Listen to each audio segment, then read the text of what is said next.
Thanks for your interest in GitLab.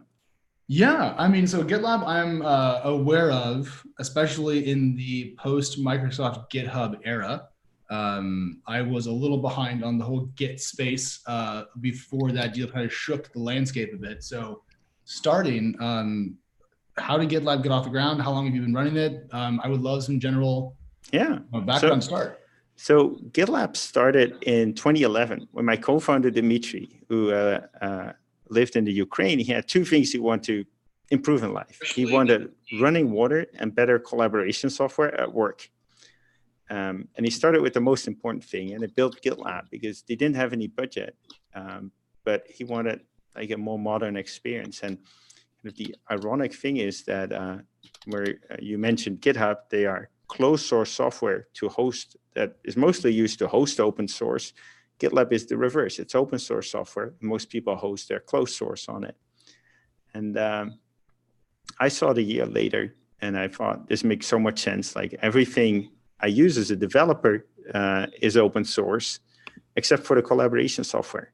And if anything, that should be open source. And also 300 people already contributed to GitLab at that time. So it was taking off. I started GitLab.com and sent Dmitry an email like, hey, I'm going to start GitLab.com without you. Hope you don't mind. And he sent the email back.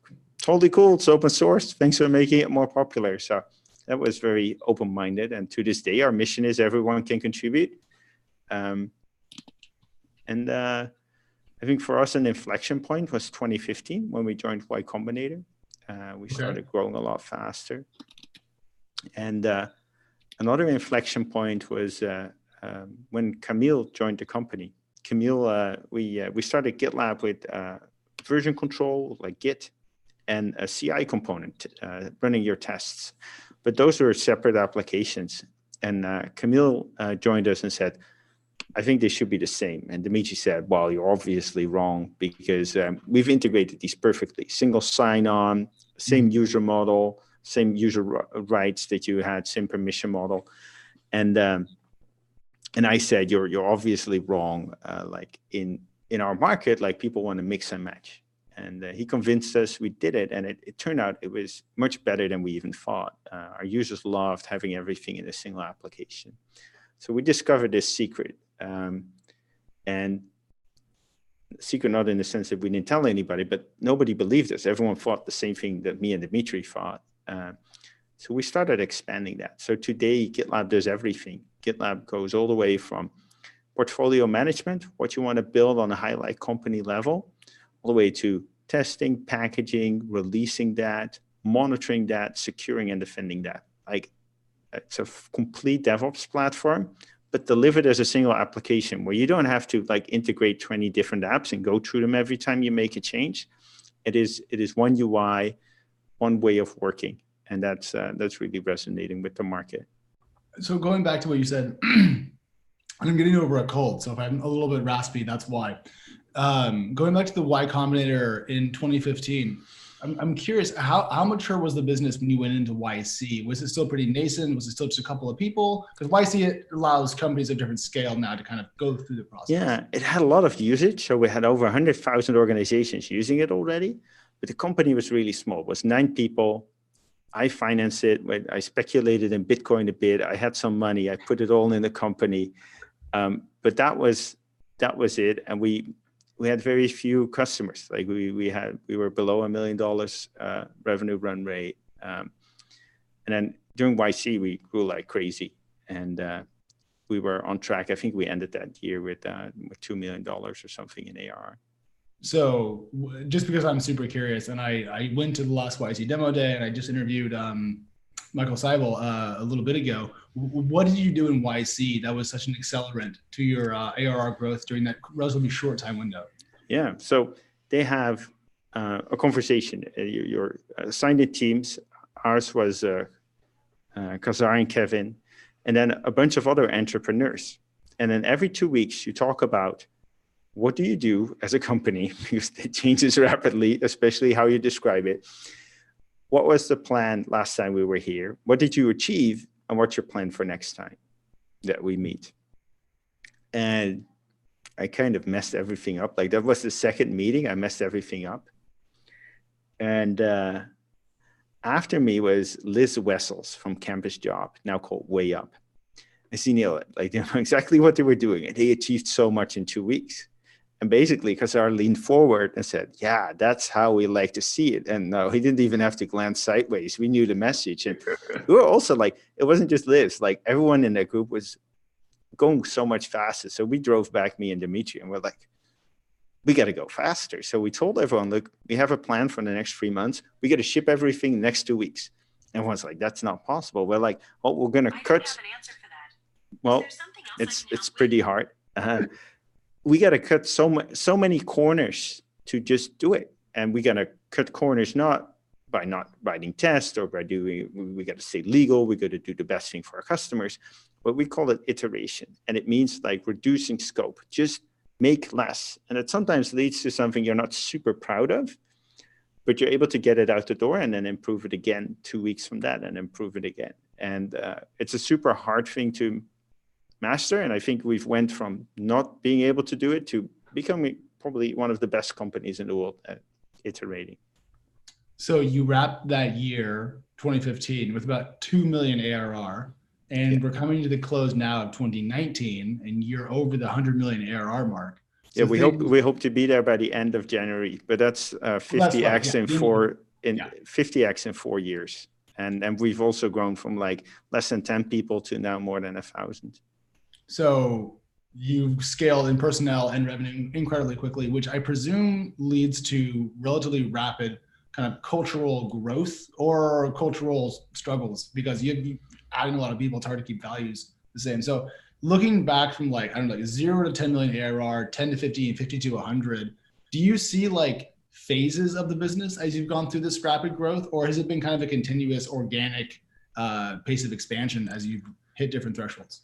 The most interesting thing to talk about maybe is how I think our values got more embedded in the company over time. So most of the time what you see is that the values dilute a bit. Like you add more people and it dilutes. And for example, this year we've gone from 400 to 1,100 people.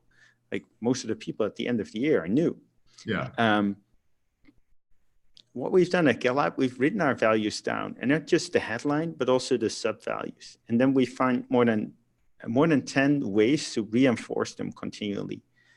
And because we reinforce them, and because they come back in many things that we do and we reference them a lot of people that join the company like sign up to the values beforehand. I always find it funny if like you can only find out a company's values after you signed up. Like that doesn't make sense. Like you gotta. Then they tell you what you're. Yeah, then they tell you like, what are you supposed to quit if you don't agree? Like it doesn't make sense. Right. So working at GitLab is not for everyone. We have a pretty specific, well-defined culture, and the culture is based on the values, not about who we like or something like that. It's the values and nothing else. Maybe our communication methods, and people. Some people probably don't like it. We don't hear from them a lot. And some people do like it. We have over 3,000 people applying every week to work at GitLab. 3,000 people each week? Yeah. So that's 1.5 million a year, right? Or is it 150K? 150K. 150K. Yeah. I think. It's a lot of people, and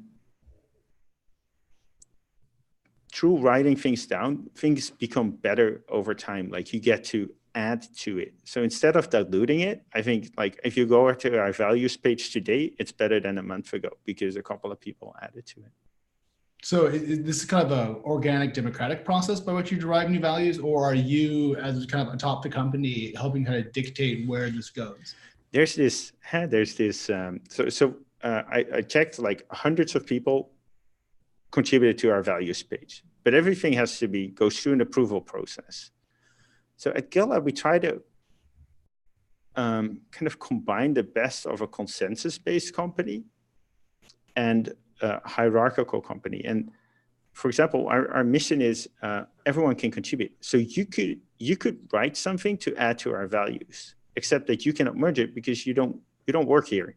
So we'd review that and we'd merge it, but that's kind of the power of the internet and open source and Git that if you can read something, you can make a proposal to improve it. So the open source ethos that GitLab kind of was born out of originally when you made the website, built the company, and then went through YC, that is pervasive through how the company itself operates down to how the values are chosen. Yep. And that doesn't lead to chaos? Because I usually worked for relatively command and control, top-down companies, but this sounds much more democratic, for lack of a better term. We are not a democratic company. We are not consensus-based. We are hierarchical organized.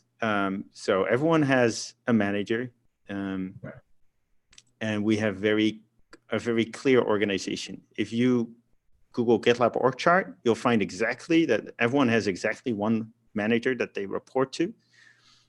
And we have very clearly defined functions. If you Google GitLab categories, you'll find in much detail for every single part of our product who's responsible for every aspect, from product management to UX to everything else.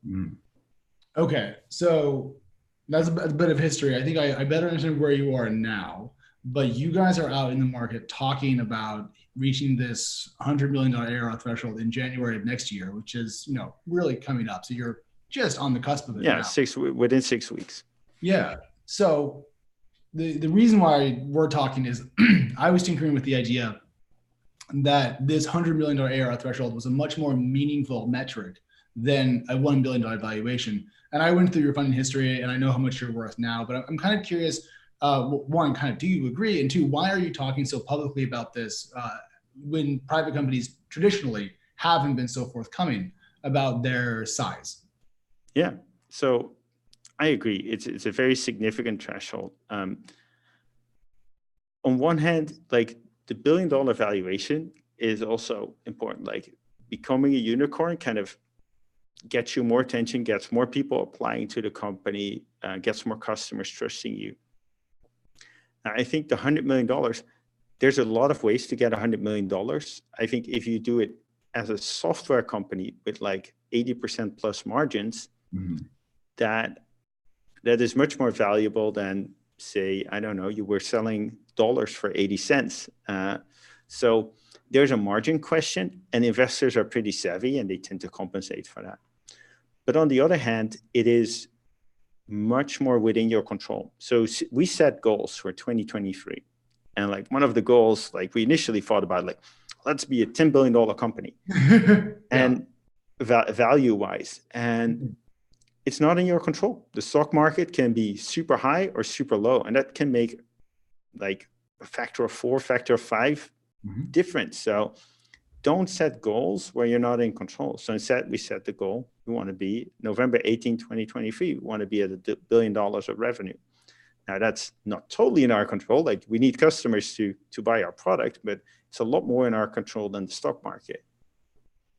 That makes a lot of sense. So you guys are focused on control and what you can kind of operate against, as opposed to the market sentiment about what you might be worth based on where multiples are on the NASDAQ. There's a brilliant quote, like your stock market valuation, in the short term, it's a voting machine. In the long term, it's a weighing machine. In the short term, it's a vote about the company confidence and how people are feeling about the market in general. In the long term, it's going to be some kind of a multiple on your revenue. And we're going to focus on the part we control. So this is the other thing I wanted to ask about, which is, I talk to a lot of founders of companies of different sizes. And if they're large, I ask at the end of a call, like, hey, by the way, you're getting pretty big now. Are you thinking about going public? And they always go, well, and then they say nothing. They dodge like they're playing, some sport. You guys are really shooting for, I think it's like a November 2020 IPO. Like you're talking about not just a year, but a month, according to my notes, which is rare, And so I'm kind of curious, what's the idea behind that level of transparency? Yeah, so we've always been pretty transparent. In the beginning, that was because we didn't want to alienate the open source community around GitLab. And we were kind of stepping in as a company, making money of an open source project. So we want to give people, if you know more about something, you tend to relate to it better. And also they could warn us if we're doing something that wasn't smart. Over time, we also learned it's a great way to have everyone in the company know what you're doing. Like the most important thing about your strategy is not that you keep it hidden from competitors, but that everyone in the company actually understands and knows the strategy. And if you're public about it, it's easier, and people are able to sign up to it before they join the company. So it's also worked greatly as a recruiting tool. And the last, but certainly not least, it's also fun to kind of help other people. Right now, there's a lot of new startups that are kind of using parts of our handbook of over 3,000 pages, that are using our compensation calculator that's pretty detailed for over 200 regions in the world. So it's kind of fun to be able to give back and make that Creative Commons so that people can reuse it. There's a company by the name of Buffer that had a very open platform for its business mechanics. They shared their comp table and their cap table and their revenue, and they put it out very publicly. And then they actually ended up buying out their investors later on and kind of going independent. But one issue they had was that their growth kind of tapered off. And so they were in this very public environment, and all of a sudden their numbers weren't quite as attractive. So are you concerned, by analogy, that if your IPO timeline, let's say, gets pushed back by either market conditions or maybe you just don't grow as fast as you expect, that you're setting yourself up for extra disappointment because you've been so public about these goals? Is that something that you've had to deal with before, or how do you think about that? We didn't have to deal with it much, and it's certainly a concern. And it will be more visible if we push out our IPO timeline. I assume we'll have good reasons for it. Like, if suppose we need to push it out, which is not unlikely, then we can say, look, I don't know, Microsoft is doing a much better job than we expected. Or, hey, the stock market is really bad right now. Or, hey, we did our internal controls and we're just not ready. Our predictability isn't there. Mm-hmm. Or, hey, we were planning to go, our investors don't feel secure. We were gonna, it would be like 5 years after our first fundraise, we were gonna go public really early, and it turned out it was a bad idea. And it's tougher. On the other hand, we recognize that part of being more transparent means we'll get more tough questions, and we also feel pretty comfortable with the answers. Like, most people understand. Most people are on most subjects, people are pretty reasonable. Okay. I was going through your funding history, prepping for our call today, just kind of going back through when you've raised money and so forth. You put a huge amount of capital on your balance sheet. I think it was this September. It was, according to my notes, $268 million, which is a lot of capital, especially if you're targeting an IPO in 13, 14 months. So I'm kind of curious why you raised so much when you know that you have a liquidity event and another fundraising event theoretically coming up in November of next year, which is just, in corporate time, minutes away. Yeah. Well, you never know what the market is next year. So I'd rather have it on the bank account than say, oh, well, I could raise any time. We think that normally we'd had a downturn by now. But of course, if I could time downturns, I wouldn't be running a software company. Yeah. I'd be running a hedge fund instead. Amen. On the other hand, so our plan is that if with all this money on our balance sheet, if we don't need to raise, we will not do so. So the plan is to go public next year, and that might be a direct listing or an IPO, and we have that flexibility. So one more question then, while we're talking about IPO variants. I just spoke to the CEO of Bill.com today. They went public yesterday and they started trading today. And I asked him about direct listings because people in Silicon Valley are talking about this. And he said he didn't consider it because he wanted to establish long-term relationships with certain investors. He called them permanent capital. And so when you bring up direct listings, is that something that you're going to seriously consider? Or is that more of you just kind of like, well, we'll see when we get there, and you haven't put too much thought into it yet? Oh, no, first of all, it's an intellectually really interesting thing. There's a lot going on. So for sure, we talk about it because we're curious people. Mm-hmm. Also, we're seriously considering it. We're doing our homework. I think there's great reasons to IPO. It's a more well-known process. You can raise capital. There's a lot of advantages to it. I don't think that building a better relationship with your shareholders is one of them.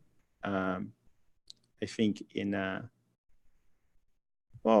could argue that you're able to to select the long-term holders in the bookmaking. So there's a bit of truth to that. On the other hand, with the direct listing, you get to provide your financial model and reach out to even more investors. So I don't think in my opinion, there's not a big difference, but look, the jury on all of this is still out, and there are some things you can do in an IPO, like select, hey, they're getting stock, but they're not getting stock, like who are the long-term holders and who are the traders. So yeah, there's a lot of sense to what he said.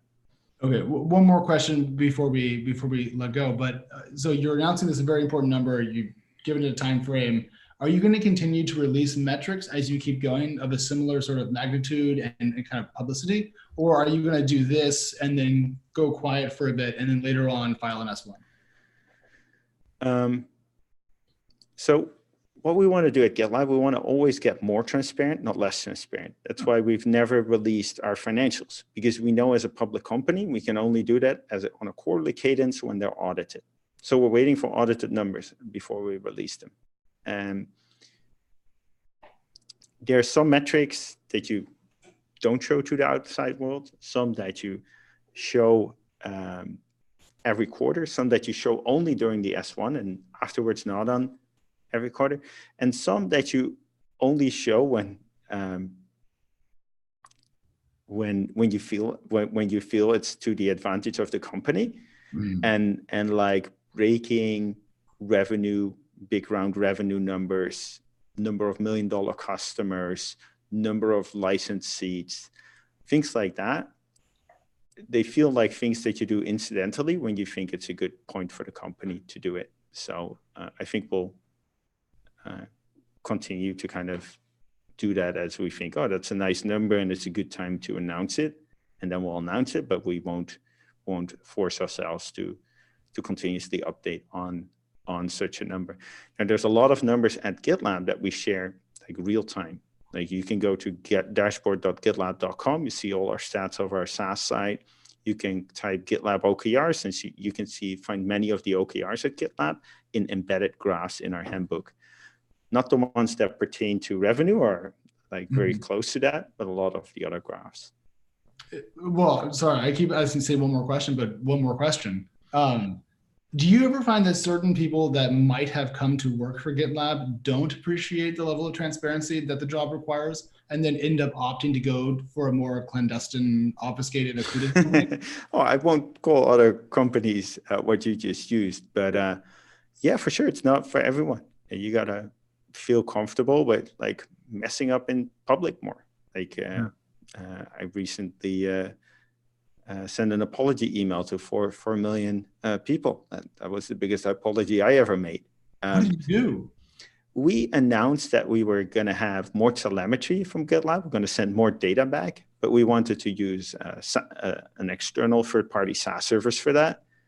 And our community clearly responded with that we don't think that's a good idea. So he said, oh, sorry, if we're not hearing you, we will not use a third-party service.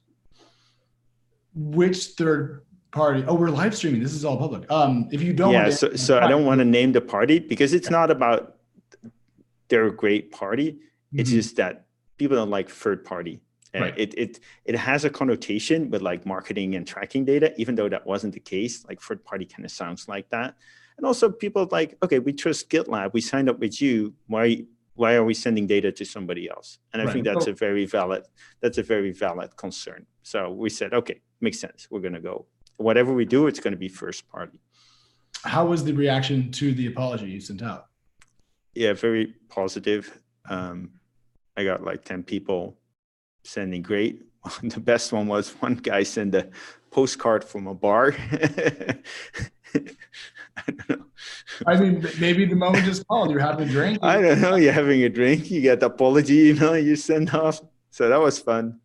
Yeah, I spent a lot of time in bars. I've never sent a postcard from one. I didn't even know that was possible. But to each their own.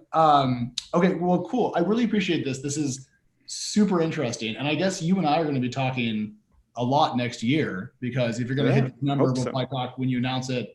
And if your IPO goes off according to plan, we'll be talking hopefully. Yeah, and if it doesn't go according to plan, I assume you'll reach out as well to hear the story. Oh, I'm going to put it in my Google Calendar literally after this call because November 18. Put it in. November 8th. All right. Might be sooner, might be later. We might never IPO at all. We might fail as a company. Who knows what happens? But that's our goal. Well, look, people used to say that once a SaaS company reaches 10 million ARR, it's essentially impossible to kill. Maybe, but I think once you reach 100, there's so much fundamental value built up in a company that it won't ever die per se. You might get bought by someone else and then turn it into something else. It is an unlikely scenario, but we show it on our stock option calculator when you apply it. When you look at a job at GitLab, we say, hey, this is how much base pay, how much bonus. These are your stock options, and we always include a $0 scenario there. Well, it's good to bring the bad news up front because no one can say they didn't know if you do fail. And if you do, I can't wait to read that apology email. Sorry, I killed the company. Yeah, that's a horrific thing. There's over 1,000 people now, like their main source of income is GitLab, and we got over 100,000 organizations depending on the software. So as I hope. And I think that what you said is very likely. It's becoming very big now, and we'll see how it ends up. But we're unlikely to go back to zero. If anyone's watching this, we were joking. That was a joke. I think people get it. Okay, good. We'll see. I don't want to accidentally cause panic in the streets. Maybe Kathy has an opinion about it. She'll share after this live stream. Or during the live stream. Feel free to chime in, Kathy. Yeah, I mean, we've been doing this now for 26 minutes. We can share. But okay, I think we're good. I'm going to pause my recording and jump off the Zoom, but I really appreciate it. And I'm going to go get this transcribed. So thank you. Awesome.